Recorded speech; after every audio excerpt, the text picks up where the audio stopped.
Good evening sir. Good evening. Audio video clear? Yes sir. Okay. चलिए, तो interview की शुरुआत करते हैं। तो सबसे पहले Chirag Goyal, welcome to Shrenik Jain YouTube channel. And congratulations, hearty congratulations. आपकी जो रैंक है that is all India rank under 100, 68 rank, mechanical GATE 2023। तो सबसे पहले मैं आपको पूछना चाहूंगा, फीलिंग कैसी है? Sir like when dreams comes true, I am feeling very much happy and I have seen like my parents are very happy more than me, so after seeing them I am too much happy. And moreover, you have cracked this, I guess, in the first attempt because you are still in the college, fourth year college, right? Yeah, I attempted in third year, but that time I was not serious. Hmm. Just attempted. हाँ, I क्योंकि just हाल ही में twenty revision. Twenty one से वापस से third year students को एक मौका दिया गया था that you can also attempt the GATE paper. And मुझे लगता है क्योंकि दोस्त लिख रहे होंगे, शायद आपने भी लिखा है, या फिर आपको जस्ट एक एक्सपेरिमेंट करना था कि क्या मैं टेक्निकली Yes sir, फिट हूँ या नहीं। actually या मैं जनवरी में स्टार्ट किया था, मैं मैथ से ही चालू किया था. तो मैंने जनवरी में जो भी पढ़ा था उसके बाद मैं अटेम्प्ट करने गया था, तो मेरे को उस टाइम पे 46 मार्क्स आए थे, तो कुछ 4000 रैंक आई थी. ओके, तो वहां से आपको पता चल गया होगा कि अगर मैं गेट क्वालिफाई कर सकता हूँ तो इस बार अच्छे से प्रिपेयर करूंगा। Yes sir, of course. तो मैं रिपीट करता हूँ, द क्वेश्चन वाज आपको गेट एग्जाम के बारे में कैसे पता चला, फिर आपने गेट की प्रिपरेशन सीरियसली कब स्टार्ट की, और फ्यूचर प्लान्स क्या है, गेट एग्जाम के बाद क्या करना चाहते हो। Okay sir. So sir, actually जैसे मैंने आपको पहले बताया थोड़ा कि अपने जो कोर कोर्सेज के लेक्चर वगैरह होते थे, जो मेरे को डाउट होता था, तो मैं यूट्यूब पे लेक्चर्स विजिट करता था. तो वहाँ पे मोस्टली जो लेक्चर होते थे वो गेट से रिलेटेड ही होते थे, तो मेरे को गेट एग्जाम के बारे में वहाँ से पता चला. फिर मैंने गेट एग्जाम के बेनिफिट्स, क्या क्या अपॉर्चुनिटीज के थ्रू मेरे को मिल सकती है, तो वहाँ पे गया तो मेरे को पीएसयू आईआईटीज ये सब देखने को मिला. फिर पीएसयूज का जॉब जो प्रोफाइल था, सैलरी स्ट्रक्चर, तो वो मेरे को मोटिवेटिंग लगा, अच्छा लगा. तो वहां से मेरे को लगा कि I should attempt the GATE. So फिर मैं जनवरी 2022 में फिर मैं सीरियसली अटेम्प्ट किया, मतलब सीरियसली प्रिपेयर करना चालू कर दिया था. ओके, तो आपका मोटिवेशन इज स्टिल पीएसयूज। या for 2-3 years from now, not life longer. Okay, no problem. तो आपने पढ़ाई ऑनलाइन की है या ऑफलाइन की है, क्या इसके बारे में बताना चाहोगे? सर पढ़ाई मैंने अपनी ऑनलाइन ही की है, कॉलेज स्टडीज के साथ साथ. काफी सारे प्लेटफॉर्म है, तो मैं एक प्लेटफॉर्म से जुड़ा हुआ था. तो वहाँ पे काफी सारे फैकल्टीज थे, आप भी थे, तो आपसे मैंने मैथ पढ़ा. स्टार्टिंग में जब मैं गेट का प्रिपरेशन स्टार्ट करने वाला था, तो मैंने उसमें मैथ का वेटेज देखा. कुछ 13-15 मार्क्स का था उस टाइम पे. तो कॉलेज जब मैंने स्टार्ट किया था, तो जब मैंने मैथ, पहले मेरा 12th तक मैं काफी स्ट्रांग था, लेकिन जब कॉलेज चालू हुआ फर्स्ट ईयर सेकेंड ईयर में जो मेरे को मैथ पढ़ाया था, तो मेरे को लाइक बिल्कुल समझ में नहीं आया, बिल्कुल फीलिंग नहीं आई. लेकिन ग्रेड्स काफी अच्छे आए थे, लेकिन स्टिल मेरे को समझ में नहीं आता था. वो एग्जाम से वो एक दिन पहले या 2 दिन पहले प्रिपेयर करने से हो जाता था, लेकिन समझ में नहीं आता था, डर लगता था उससे कि गेट में क्या होगा यदि ऐसे ही चला तो. लेकिन फिर आपका आपका किसी ने सजेशन दिया, फिर आपके लेक्चर्स फॉलो किए, तो जब मैथ ऐसे कॉन्फिडेंस लेवल पे आ गया कि ये नंबर तो मेरे पक्के हैं, आगे का देखा जाएगा. तो thank you very much sir for wonderful teaching. Thank you, thank you. तो ये हो गई मैथ्स की कहानी। वैसे आपके मैथ्स के कितने मार्क रहे इस वाले पेपर में? आपने सारे अटेम्प्ट किए, सारे सही किए, या फिर कुछ गलत हो गए? सर सारे ही सही, सारे क्वेश्चन अटेम्प्ट किए थे, लेकिन एक लाइक एक क्वेश्चन गलत हो गया था. वो डिफरेंशियल इक्वेशन का था, न्यूमेरिकल मेथड से, वो वाला क्वेश्चन. ओके, थोड़ा कोई बात। कैलकुलेशन में कुछ गड़बड़ हो गई थी. अगर वो हो जाता सही तो शायद और बढ़िया रैंक आती। बट ये रैंक भी सही है। वैसे यस स्टूडेंट्स को सर. पता होना चाहिए दैट AIR 1 से लेकर के 100 होते वो सभी एक ही रेंज में है। बस ये थोड़ा सा रैंकिंग में ऐसा होता है कि किसकी सिंगल डिजिट है, किसकी डबल है, बट अपॉर्चुनिटी सभी को एक जैसी मिलती है, फिर वो PSUs हो जाए, IITs हो जाए। तो ये एक पता होना चाहिए उनको। वैसे मैं आपसे एक और चीज पूछना चाहूंगा, आप डेली कितने घंटे पढ़ाई करते थे? सर ऐसे लाइक मेरा डेली रूटीन फिक्स नहीं था कॉलेज में, लाइक कुछ ना कुछ एकेडमिक्स के थ्रू, मतलब जर्क वगैरह कुछ ना कुछ आता रहता था. तो मतलब मैं अपना लेकिन ट्राई मैक्सिमम करता था कि जितने आवर्स मैं मैक्सिमम दे सकता हूँ तो मैं मैक्सिमम देता था।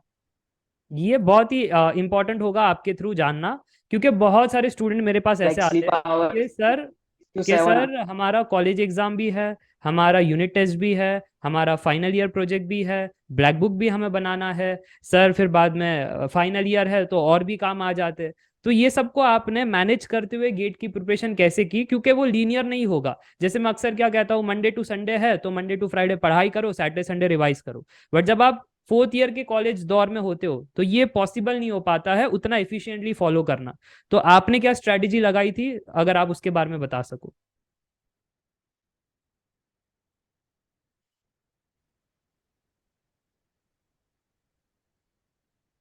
सर मैं लाइव लेक्चर्स रिकॉर्डेड तो मैं रिकॉर्डेड लेक्चर्स करता था। कभी कभी तो ऐसा होता था कि 2-3 दिन पूरा बंक हो जाता था कि कुछ नहीं कर पाता था मैं चाहते हुए भी।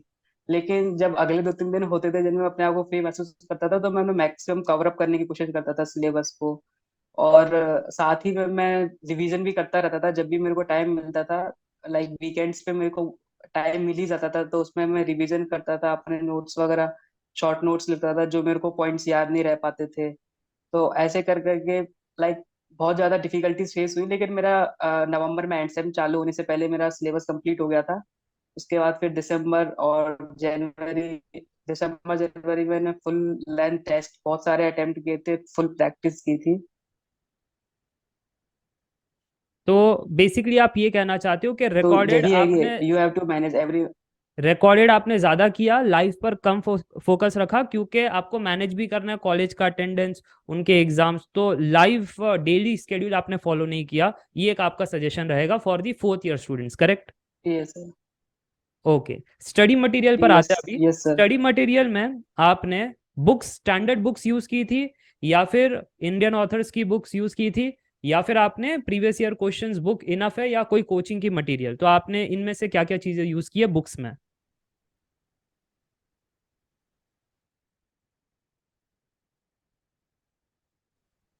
लगता है गेट के पॉइंट ऑफ व्यू से वो मोर देन इनफ होता है, लेकिन still you want to practice so you can get some like practice books from other coachings, like you have to practice more rather than concept because every teacher हर कोई teacher जो होता है वो सारे concept को कवर कर देता है गेट के पॉइंट ऑफ व्यू से। Then one thing remaining is practice practice and practice. Okay, तो आपका ये कहना है कि जितना ज्यादा और प्रैक्टिस करोगे उतने कंसेप्ट्स क्लियर होंगे, रादर देन सिर्फ कंसेप्ट्स पढ़ने से बेटर। यस। ओके, तो यस सर। अब मैं ये जानना चाहता हूँ, ये तो हो गई कि आपने कौन से रिसोर्सेस यूज किए या फिर कोचिंग की बात हो गई। बट जो स्ट्रगल्स और चैलेंजेस होता है, हर एक गेट एस्पिरेंट ने ये फेस किया ही होता है। मेंटल हेल्थ इशू, या फिर फाइनेंशियल स्ट्रेस, या फिर पीयर प्रेशर, या फिर आप कह सकते हो कि एनजाइटी आ जाती है लास्ट के दौर में, जैसे दिसंबर जनवरी का महीना स्टार्ट हो जाता है तो एक अलग ही ओवर थिंकिंग का माहौल होता है। तो ये सब से आप कैसे गुजरे, एक एक करके अगर आप बता सको। स्टार्ट करते हैं हम सबसे पहले मेंटल इशू से। तो आपने कुछ फेस किया है इस चीज पर, और आप कैसे बाहर निकले हो?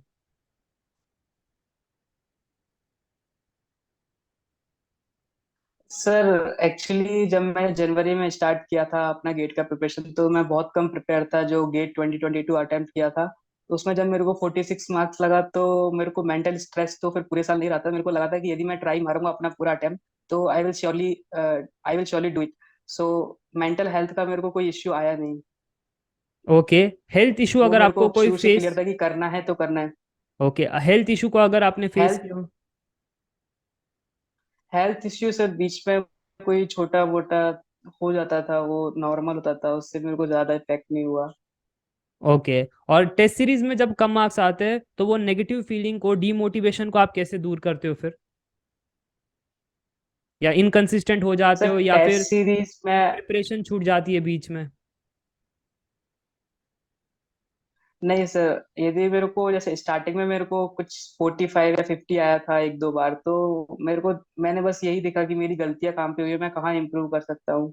तो demotivate rather than demotivating demotivate so मैंने और ज्यादा स्ट्रगल किया उसमें कि मैं कैसे अपने आप को शार्प करूँ इस चीज में। जो मेरे से कंसेप्ट मेरे को आते थे उसके सॉल्यूशन देख के लगता था कंसेप्ट तो क्लियर है बट फिर भी ये सिली मिस्टेक्स हो जा रही हैं।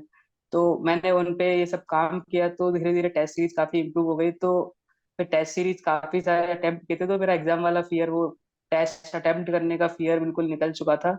और अच्छा था, फिर जनवरी वाला मंथ मेरा काफी स्मूथ निकला था। ओके, तो बेसिकली अगर टेस्ट सीरीज में कम आ जाए तो ये कोसना नहीं है कि हमारे में एबिलिटी नहीं है या हमारी आईक्यू नहीं है, रादर देन वो एनर्जी को यूज करने के कमियां कहाँ पर है और उसको इम्प्रूव करना है थ्रू नोट्स, वीडियोस, बुक्स, वहां से हमको आगे बढ़ना है। तो ये काफी अच्छा कहा यस आपने। सर। बट एक और भी होता है जहाँ पे पॉइंट। भी बोलिए। जहाँ भी एक और पॉइंट ऐड करना चाहूँ, जैसे जहाँ भी मेरी सिली मिस्टेक्स होती थी तो उनको मैं अपने शॉर्ट नोट्स में साइड में नोट करते रहता था कि ये गलतियां वापस फ्यूचर में रिपीट नहीं करनी है। तो like short notes plays a major role. मैं उसी पर आने वाला था कि टॉपर्स क्या करते हैं, क्या वो जो डिजिटल पीडीएफ है, ऑनलाइन प्लेटफॉर्म्स पर डिजिटल पीडीएफ मिल जाती है तो उसे रेफर करते हैं, या फिर किसी के और के हैंड रिटन नोट्स को रेफर करते हैं, खुद से नोट्स बनाते हैं, या फिर शॉर्ट नोट्स पर ही रिलाई करते हैं? तो ये चार चीजों में से आपने क्या किया था?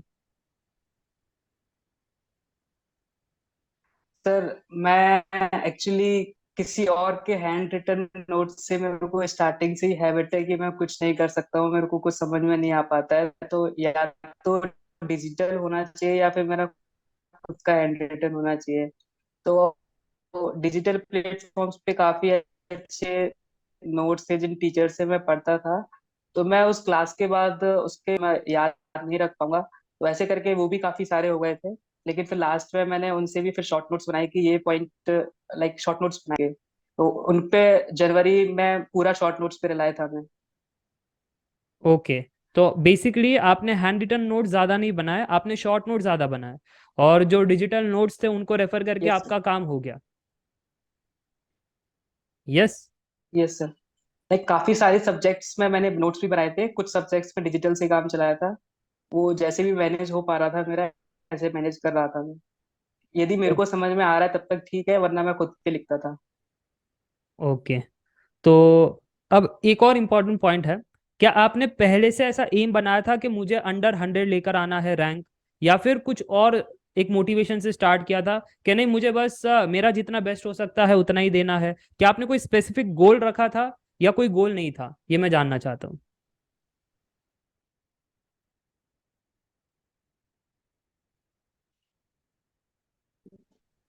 नहीं सर, मेरा स्टार्टिंग से कोई गोल नहीं था। मेरा यही था कि जितना मैक्सिमम मैं, गोल फिक्स नहीं किया था मैंने कि इतना 80 से ऊपर लेके आना है या वो इतना रैंक लेके आना है। बारे में सोचते रहता, बस एक ही गोल था कि मेरे को अच्छे से अच्छा करना है जो मैं कर सकता हूँ। ओके, तो आपने अपने हेलो। आप को ज्यादा प्रेशर नहीं दिया इस बात पे कि एक पॉइंट है या फिर एक ऐसा मुकाम है, उसको देख करके अक्सर क्या होता है कि हर स्टूडेंट ओवर थिंक ज्यादा करता है इस उम्मीद से कि सर मुझे तो ये रैंक लेकर आना है, या मुझे तो ये पीएसयू में जाना है, या इस वाले आईटी में जाना है, और वो ओवर थिंकिंग के चक्कर में वो पढ़ाई कम और ये सब ज्यादा करता है, और जिसकी वजह से फिर वो ओवर डिप्रेस हो थिंकिंग। जाता है। यस। Yes sir. तो ये आपने नहीं किया, आपने कहा कि चलो जो हमारे हाथ में समय है उसका हम पॉजिटिव जो है उसका यूज करें, rather देन कुछ ओवर थिंक करें। तो क्या आप डेली रूटीन बता सकते हो, कितने घंटे पढ़ाई करते थे, कितना घंटा कॉलेज होता था, कितना घंटा अदर एक्टिविटीज, और अदर एक्टिविटीज में आप क्या प्रेफर करते हो, हेल्थ पर काम करना या फिर ऑनलाइन थोड़ा सा खुद को रिलैक्स करना?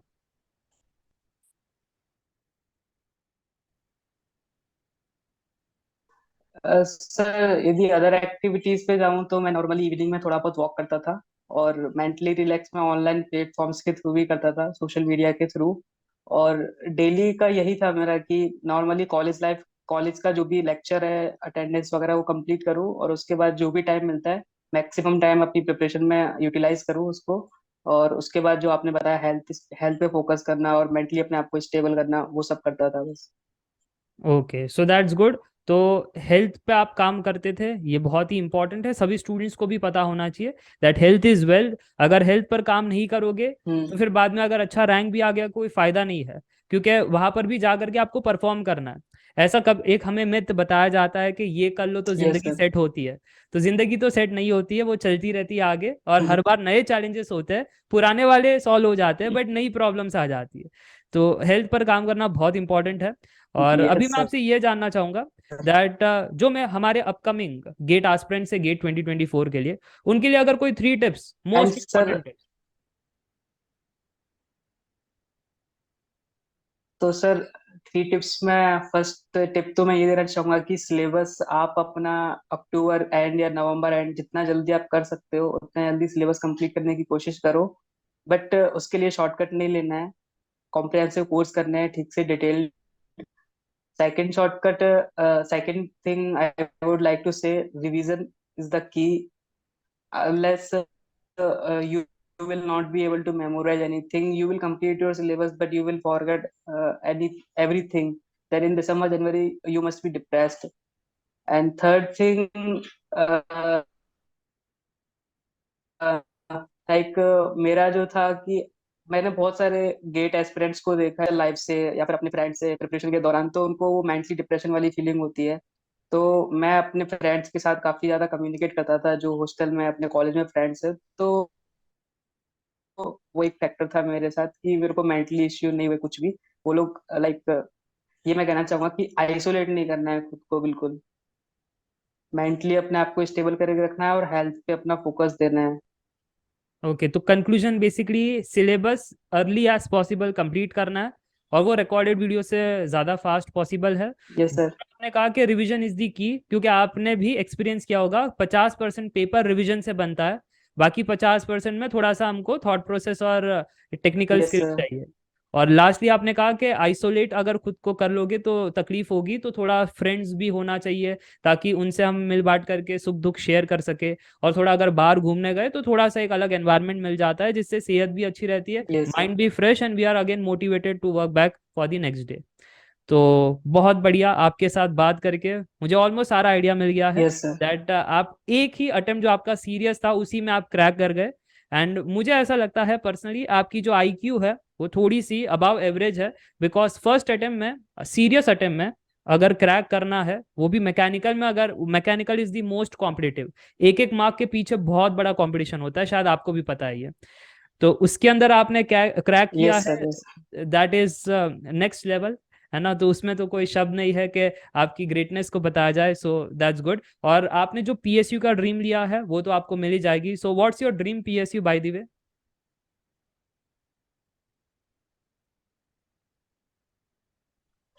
Sir ONGC. अच्छा, ओएनजीसी में आपको जाना हेलो। है। हाँ, तो ओएनजीसी में आपकी सीनियर भी है, हमारे कलीग्स भी है, तो मैं यस सर। आपको उनके साथ कांटेक्ट भी करवा दूंगा। वैसे वो टेलीकॉम से गए थे, ठीक है। तो आप जाओगे मैक से, मैक के भी आपको मिल यस सर। जाएंगे, गेल इंडिया में भी है। तो चलो, आपको ओएनजीसी जाना है, best wishes for that. And thank you for joining with us. बहुत सारे स्टूडेंट्स को थैंक यू एक सर। आइडिया मिला होगा कि कैसे हमें आगे बढ़ना है, आपके क्या स्ट्रगल्स थे, आपने क्या सोल्यूशंस उसके खोजे, आपके फ्यूचर प्लान्स क्या है, कितने घंटे आपने पढ़ाई की, कौन से बुक्स आपने यूज़ किए, कौन से टेस्ट सीरीज कोर्सेस आपने किए। So thank you for sharing all this things. आपकी जर्नी बहुत सारे स्टूडेंट्स के लिए इंस्पायरिंग भी है। आपने यंग एज में फर्स्ट अटेम्प्ट में किया है, दैट्स वेरी वेरी इंस्पायरिंग। और इनसे वो ज़्यादा मोटिवेट होते हैं कि अगर चिराग जी कर लेते हैं तो हम भी कर सकते हैं, ठीक है। So thank you for that. और कमेंट सेक्शन में ज़रूर से बाकी स्टूडेंट्स बताना आप क्या जानना चाहते हो मोर अबाउट चिराग, तो हम सेकेंड पॉडकास्ट भी कर लेंगे। अगर उनके कुछ क्वेश्चंस रहेंगे तो पर्सनल क्वेश्चंस पर हम बाद में नेक्स्ट पॉडकास्ट कर सकते हैं, ठीक है। And sir thank you very much for you as well, because of maths, your wonderful teaching and your content in maths, anything, like it is not comparable to anyone, I would say. Thank you Chirag, thank you for that. तो चलिए चिराग, तो आज की podcast हम end करते हैं, and surely will connect in future one more time, and that's it. Okay, चलो, Yes sir। Bye. Thank you sir।